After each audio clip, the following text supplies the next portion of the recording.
Kita sambung perbincangan kita pagi hari ini, Smart Listeners, dalam Smart Happiness, bicara tentang Idul Fitri and the winning mindset. Yang pasti setiap manusia rasanya punya apa ya, jiwa untuk menang selalu gitu ya dalam berbagai lini kehidupan.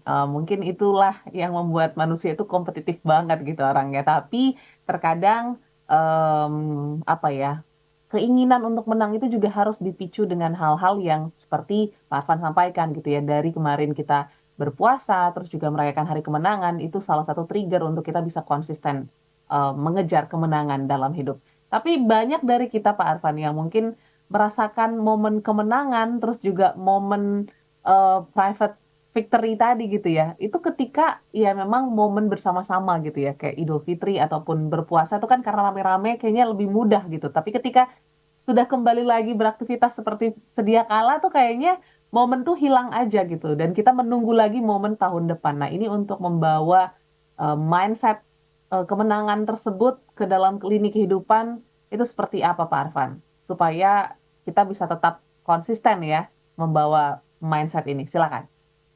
Ya, kenapa begitu? Karena mindsetnya salah, Audrey. Oke. Banyak orang yang melihat bulan puasa itu sebagai bulan pementasan. Hmm. Oke. Jadi kalau sudah selesai pementasan, kan pementasannya 1 bulan. Mhm. Pementasan itu kan di atas panggung kan. Setelah pementasan apa? Selesai. Selesai kan istirahat kan. Yes. Nanti nunggu pementasan lagi di setahun Tahun ke depan. depan gitu. Oke. Itu yang salah gitu. Hmm. Jadi banyak orang yang melihat bulan puasa itu adalah bulan pementasan. Kemudian nanti ujungnya Idul Fitri itu adalah wisudanya gitu, puncaknya itu di Idul Fitri gitu. Justru kebalik gitu. Latihannya ya di situ. Iya, bulan puasa itu adalah bulan latihan Hmm. gitu. Idul Fitri itu adalah sebuah apa ya? Sebuah pernyataan bahwa kamu sudah Ya. lulus latihan gitu. Oke. Sudah lulus training. Ya. Lulus training gitu. Jadi udah lulus training kemudian pementasannya kapan? Pementasannya adalah 11 bulan ke depan ini pementasannya Mhm. gitu. Nah, kalau kita melihat 11 bulan ini pementasannya kan mindsetnya jadi berbeda gitu. Jadi, Betul. oh ya kemarin saya udah latihan, ini nih saya membuktikan nih. Saya bener nggak ya? Eh, Kehidupan saya bener nggak ya? Pekerjaan saya bener nggak ya gitu. Cara saya meraih kemenangan bener nggak ya? Nah ini pembuktiannya di sini gitu. Jadi kebanyakan orang tuh melihat bulan puasa itu adalah pementasan. Padahal bulan puasa itu bulan latihan, pementasannya sekarang gitu. Nah, yang menarik kan kalau misalnya kita mau pementasan di panggung ya, Hmm? pementasan sama latihan itu lebih lama mana? Pementasan atau latihan? Biasanya latihannya yang lama ya? Latihannya, ya. Saya pernah ikut paduan suara gitu ya. Aha. Latihannya 3 bulan. Oke. Pentasnya cuma 10 menit, iya kan? Ya sih. Latihannya lama banget tuh 3 bulan. Pentas cuma 10 menit. Mhm. Untuk 10 menit aja kita latihan 3 bulan. Ya. Masa untuk 11 bulan kita latihannya hanya sebulan kan gitu. Mhm. Jadi jadi eh, waktunya sangat kurang gitu. Pementasannya 11 bulan, disitulah kita menunjukkan diri kita nih, saya ini orang yang profesional nggak ya? Saya ini orang yang baik nggak ya? Saya ini orang yang layak dipercaya nggak? Itu 11 bulan tuh waktunya menunjukkan itu. Nah, kita digodok, dipacu, dilatih, digembleng hanya 1 bulan gitu. Jadi sebetulnya waktu 1 bulan itu akan sangat kurang, tapi ya that's okay gitu. Kalau kita bisa melihat dengan mindset seperti itu aja, maka kita akan menyadari bahwa sekarang inilah saya lagi dilihat nih. Afran Pradiansa ini kemarin puasanya bener nggak? Lagi dilihat sekarang. Mhm. Yang diomongin bener nggak? Yang dilakukan bener nggak? Menyakiti orang lain nggak? Mengambil haknya orang lain nggak? Gitu. Nah, itu baru dilihat tuh sekarang ini. Nah kalau kita seperti itu, maka sekarang ini kita we are always under the spotlight. Kita semua ini selalu dalam apa istilahnya itu lampu sorot nih sekarang ini. Orang-orang yang kemarin mengatakan dirinya berpuasa kemudian berlebaran, kita sedang dalam lampu sorot. Bener gak ya latihan kita? Sukses gak ya latihan kita? Inilah pementasannya gitu. Ya. Jadi jangan dibalik gitu. Oke. Orang yang salah biasanya karena beranggapan bahwa bulan puasa itu adalah pementasan. ya. Setelah itu ya selesai istirahat. Nah itu sehingga jadi lengah gitu. Oke. Mindset itu ya yang harus dipertahankan itu Audrey. Yes, yes, yes. Itu juga apa ya? Harus ditwist ya untuk Anda yang mungkin menyadari, oh ya kayaknya selama ini saya menganggap ya bulan puasa itu bulan pementasan. Jadi harus dibalik, itu adalah bulan latihan dan sekarang waktunya kita pentas menunjukkan latihan kita yang terbaik selama kurang lebih 1 bulan Itu seperti dia, itu itu dia. ya.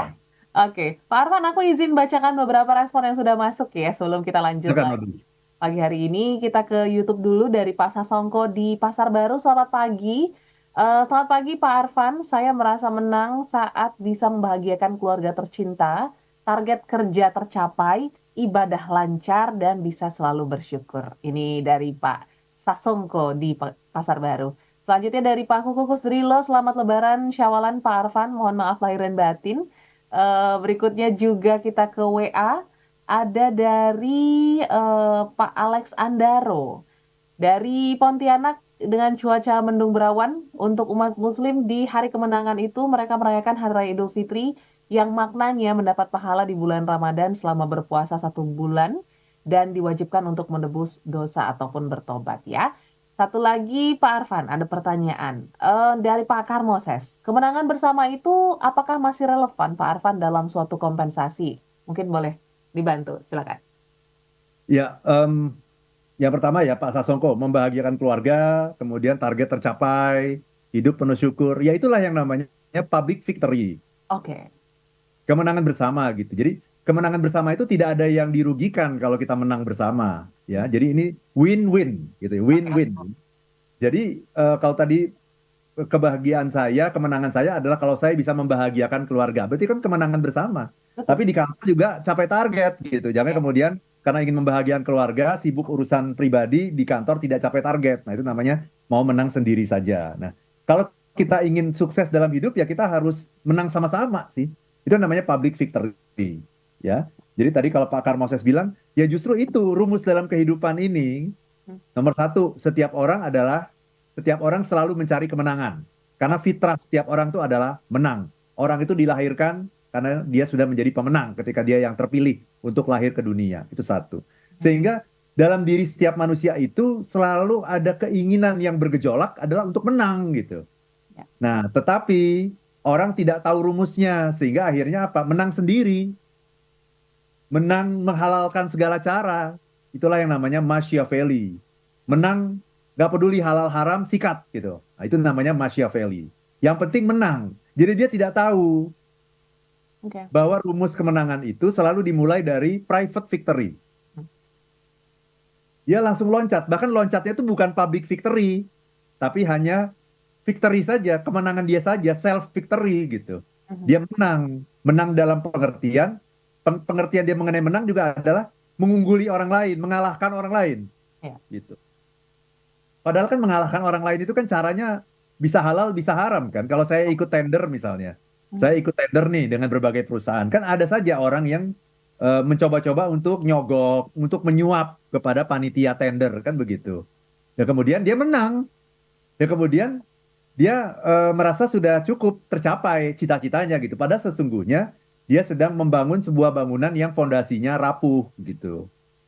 Gitu. Jadi eh, rumus kehidupan memang seperti itu. Selalulah dimulai dari private victory. Kalau kamu belum mencapai kemenangan pribadi, belum menang sama dirimu, jangan mikirin menang sama orang lain dulu.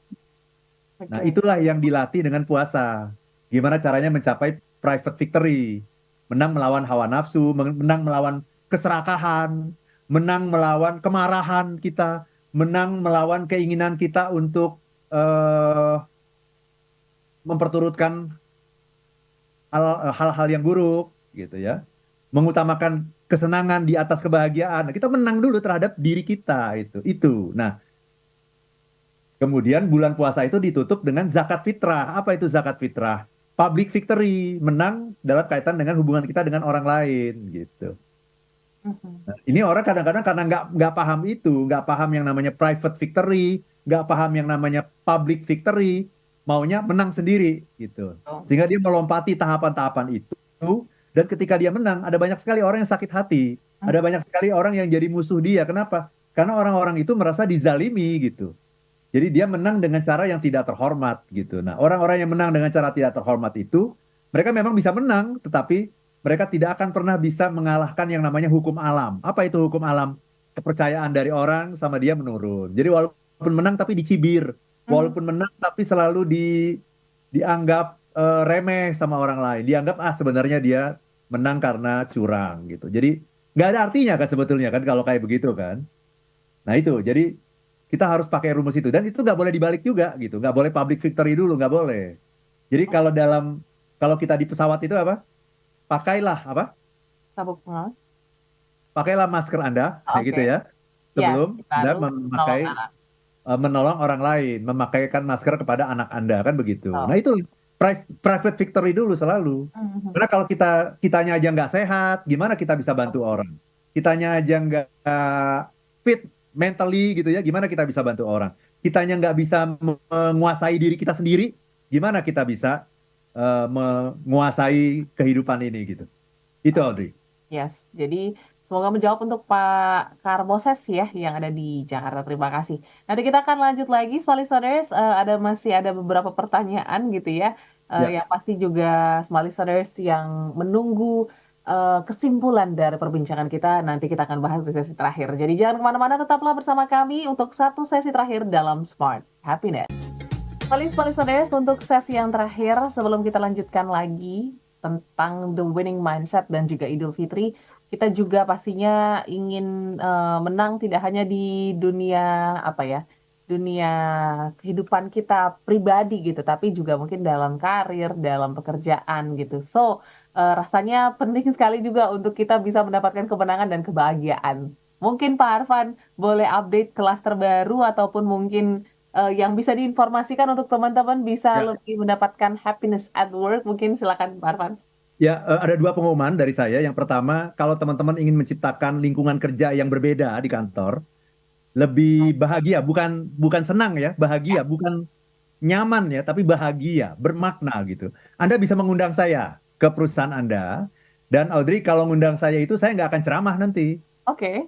Sayang banget kalau Anda sudah mengundang saya, kemudian saya ceramah aja. Kalau Ya, Anda mau lihat saya ceramah, lihat aja di YouTube, gitu kan? betul. Ya, lihat aja di IG dan sebagainya. Nah, kalau Anda mengundang saya, nanti kita akan diskusi, dialog, ngobrol, dan saya akan men-challenge Anda dengan thought-provoking question, Oke. pertanyaan-pertanyaan yang bisa memprovokasi pikiran. Mhm.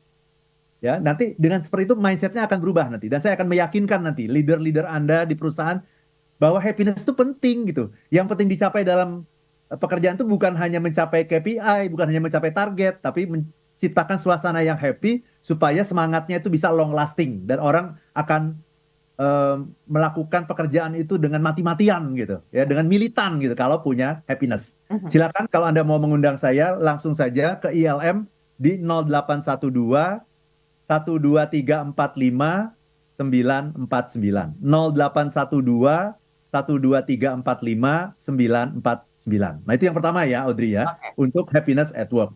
Yang kedua, ini dalam rangka hari ulang tahun ILM yang ke-20. Mhm. Jadi ILM itu lahirnya tanggal 1 Juli tahun Oke. 2004 gitu ya. Jadi nanti ini 1 Juli tahun 2024 ini ILM akan berusia 20 tahun. Tahun, Nah, wow. dalam rangka ulang tahun yang ke-20, saya akan memberikan diskon untuk semua buku saya Mhm. 20% sampai dengan tanggal 1 Juli 2024. Itu dalam rangka ulang tahun ya. Ya. Jadi diskonnya mulai hari ini semuanya 20% dalam rangka ulang tahun ke-20 ILM. Nah, Mhm. khusus untuk buku ini, buku Oke. Love is the Answer, Lisa. diskonnya saya tambah gitu ya. Oke. 20 ditambah lagi 10, jadi diskon 30% Wow. untuk buku Love is the Answer sampai dengan tanggal 1 Juli 2024 dalam rangka ulang tahun ke-20 ILM gitu ya teman-teman semua. Jadi silakan saja langsung ke Tokopedia Mhm. @arvanpra ya, di Tokopedia. Anda cari saja Tokopedia @arvanpra gitu ya. Silakan mulai hari ini sampai dengan tanggal 1 Juli semua buku diskon 20%, khusus untuk Love is the Answer atau Lita diskonnya 30%. Itu Audrey, Oh, silakan oke. dimanfaatkan. Nah, itu. Yes, iya dong. Ada Seven Laws of Happiness yang juga sudah Ya, sampai ke Jerman bukunya. Jadi boleh betul. langsung Anda ke Tokopedia @ /Arvan Pra untuk Ya, mendapatkan betul. diskon. Oke, kita kembali lagi ke The Winning Mindset, Pak Arfan. Ini ada pertanyaan dari Ibu Sukma yang ada di Banjarmasin. Selamat pagi, Pak Arfan. Izin bertanya pagi hari ini terkait dengan kemenangan. Karena kalau kita ngomongin kemenangan, jujur memang apalagi kita sudah mendapatkan private victory gitu ya, terus ingin mencapai public victory, kadang banyak orang yang susah juga diajak untuk menang bersama gitu ya, dan juga jadinya batu sandungan untuk saya sendiri gitu ya, untuk bisa menang bersama. Ini gimana Pak Arfan untuk kita bisa tetap happy di tengah situasi yang mungkin kurang kondusif seperti ini? Silakan. Ya, itulah ujiannya gitu. Itulah ujiannya. Banyak orang yang nggak peduli kalau kita ngomong private victory itu nggak peduli gitu. Ya.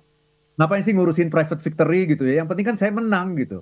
Menang ya, ya terserah saya dong, pinter-pinteran saya dong gitu kan. Mhm. Pinter-pinteran dalam pengertian licik-licikan saya gitu dengan cara apapun gitu. Ngapain sih ngomongin private victory?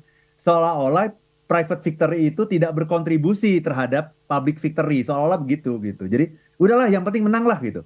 Padahal menang itu ada fondasinya gitu, ada landasannya yang harus kita siapkan supaya kemenangan kita itu menghasilkan kebahagiaan gitu. Orang yang menangnya dengan cara yang curang itu tidak akan pernah bisa bahagia dan kita lihat juga dari wajahnya gitu. Misalnya menang tender gitu ya, menang tender tapi sebenarnya mereka menang karena curang, karena Ya. nyogok gitu, karena mengakali peraturan misalnya. Akhirnya apa? Ya kemenangan itu pura-pura aja, pura-pura bahagia gitu, pura-pura tersenyum padahal di hati kecil mereka mereka tahu bahwa mereka itu bukan orang yang pantas untuk mendapatkan kemenangan itu gitu. Jadi tantangannya adalah itu kalau Ibu Sukma tadi sangat percaya sama yang namanya private victory, tantangannya adalah banyak orang di dunia ini yang nggak percaya. Mhm. Itulah sebetulnya yang ingin disampaikan oleh Idul Fitri.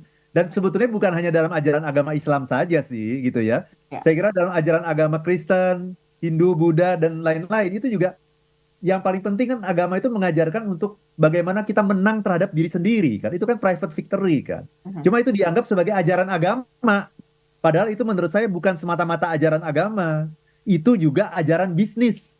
Itu juga prinsip-prinsip bisnis. Kalau kita mau menang, kita harus menang terhadap diri sendiri dulu gitu. Menangkan hawa nafsumu, menang terhadap keserakahanmu, menang terhadap kemarahanmu Ya. gitu ya. Termasuk ini Ibu Sukma ini harus menang terhadap mungkin ejekan orang lain, ketidakpercayaan orang lain gitu. Tapi kalau kita melakukan hal yang baik, ya teruslah pada kebaikan gitu, walaupun orang lain tidak mengindahkan itu gitu. Karena memang banyak orang yang mencapai kemenangan dengan bukan dengan private victory, Mhm. sehingga tidak percaya kan? Yes. Karena loh, kok repot banget sih harus harus ada tahapannya private victory, public victory. Wong saya mengalin orang juga menang kok. Saya jadi orang kaya gara-gara saya bisa mengakali hukum kok. Saya bisa dikejar KPK pun saya ngumpet kok gitu. Misalnya begitu kan bisa aja orang kayak gitu gitu. Jadi itulah sebabnya tidak mudah gitu ketika kita mengatakan private victory itu tidak mudah, orang percaya itu nggak mudah gitu. Karena mereka tidak melalui jalan itu, tapi sampai kepada kemenangan. Ya. Itu Audrey. Mhm. Oke, jadi semangat untuk Ibu Sukma ya, tetaplah percaya pada private victory dan semangat untuk mengalahkan tantangan-tantangan yang ada di sekitar Anda, seperti itu ya. Oke, Pak Arfan mungkin kita bisa simpulkan ya perbincangan kita pagi hari ini bicara tentang the winning mindset ini mindset yang sangat menarik gitu ya. Kita bahas H plus 1 minggu setelah Lebaran dan di mana juga mungkin ini ada kaitannya juga dengan happiness gitu. Nah, mungkin boleh dipertegas lagi sebenarnya kaitan winning mindset ini dengan happiness seperti apa supaya besok atau mungkin mulai hari ini kita bisa terapkan nih ya, bisa mendapatkan kebahagiaan, bisa juga mendapatkan kemenangan. Silakan, Pak Arfan. Terima kasih banyak Audrey ya. Jadi nomor satu, setiap orang itu selalu mencari kemenangan. Namanya Anda manusia sehat, gitu ya. Nah, tetapi untuk mencapai kemenangan itu ada banyak cara, Mhm. termasuk cara yang saya sebut sebagai Machiavelli tadi. Apa itu? The end justify the means. Tujuan menghalalkan cara. Ya. Jadi nggak apa-apa cara pakai cara halal haram sikat. Yang penting berhasil menang.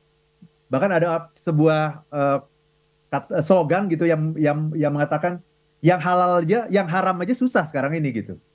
Mhm. apalagi yang halal gitu ya, yang haram itu susah gitu. Karena selalu banyak pemain yang di haram ini juga terlalu banyak pemainnya sehingga Ya. sikut-sikutan di yang haram itu gitu. Oh. Nah, kita ingin memanfaatkan pembelajaran. Sayang banget ya, udah puasa sebulan, Idul Fitri, nggak dapat apa-apa, cuma dapat lapar dan haus saja. Itu sayang banget gitu. Karena itu kita harus dapatkan apa pembelajarannya. Idul Fitri, bulan Ramadan itu adalah tentang kemenangan. Tentang kemenangan. Ya. Gitu. Tetapi kemenangan yang dimaksud itu ada dua level. Yang pertama, tahap pertama, private victory. Apa itu? Menang terhadap diri sendiri. Itulah yang kita lakukan sebulan. Oke. Berpuasa, mengalahkan hawa nafsu, mengalahkan keinginan-keinginan buruk yang ada dalam diri kita. Itu namanya private victory kalau kita sudah bisa menguasai diri kita. Kemudian dilanjutkan, ditutup bulan puasa itu dengan zakat fitrah. Itulah yang namanya kemenangan bersama, public victory. Nah, kalau kita sudah private victory-nya udah benar, public victory-nya benar, baru kita mendapatkan kemenangan yang sejati. Tanda bahwa kemenangan sejati itu apa? Happiness. Kalau kita menang, tapi bukan karena diri sendiri, bukan karena prestasi kita, pasti nggak akan happy. Jangankan begitu ya. Ada teman saya Mhm. menulis artikel di majalah, ditulisin orang, muncul di majalah, tapi dia nggak happy. Hmm. Kalau saya kan nulis di majalah tuh saya bawa kemana-mana kan ngasih lihat orang kan, Ya, saya baru nulis bangga ini ya. loh gitu. Kenapa? Karena saya nulis sendiri gitu. Ya. Jadi ujung dari semuanya apa? Happiness. Kalau kita menang secara secara dengan berproses, menang yang sejati itu ujungnya adalah happiness. Dan jangan lupa satu lagi, pembelajaran dari bulan Ramadan adalah bahwa kemenangan yang kita peroleh itu tidak cukup sampai di dunia ini. Ya. Tapi mudah-mudahan sampai di akhirat nanti kita akan masuk ke surga. Nah, itulah puncak dari happiness. Mhm. Dan keindahan, kemenangan tertinggi di surga adalah ketika kita bisa menatap wajah Tuhan yang Mhm. penuh dengan kelembutan, yang penuh dengan keindahan. Nah. Nah, jangan berhenti sampai di dunia ini saja gitu. Apa yang kita lakukan di dunia ini nanti akan kita dapatkan konsekuensinya nanti di nirwana, di surga, di heaven, di paradise. Mhm. Itu yang namanya puncak happiness. Yes. Wow, ini menjadi perbincangan yang sangat menarik pagi hari ini, Small Listeners, dan semoga menjadi modal semangat untuk kita melakukan pentas di panggung masing-masing ya. Jadi jangan lupa tampilkan yang terbaik, berikan yang terbaik untuk meraih kemenangan masing-masing, yaitu private victory dan juga public victory. So terima kasih Pak Arfan untuk insight pagi hari ini sudah dibuka Sama-sama, Audrey. point of view baru, dan juga semua listeners yang sudah bergabung pagi hari ini, terima kasih sudah berpartisipasi. Kita ketemu minggu depan dengan topik yang lebih menarik lagi. Kalau begitu kami pamit, saya Audrey Juana. Dan saya Arfan Pradiansyah. If If you wanna you be want to be happy, happy, be be happy happy now. now.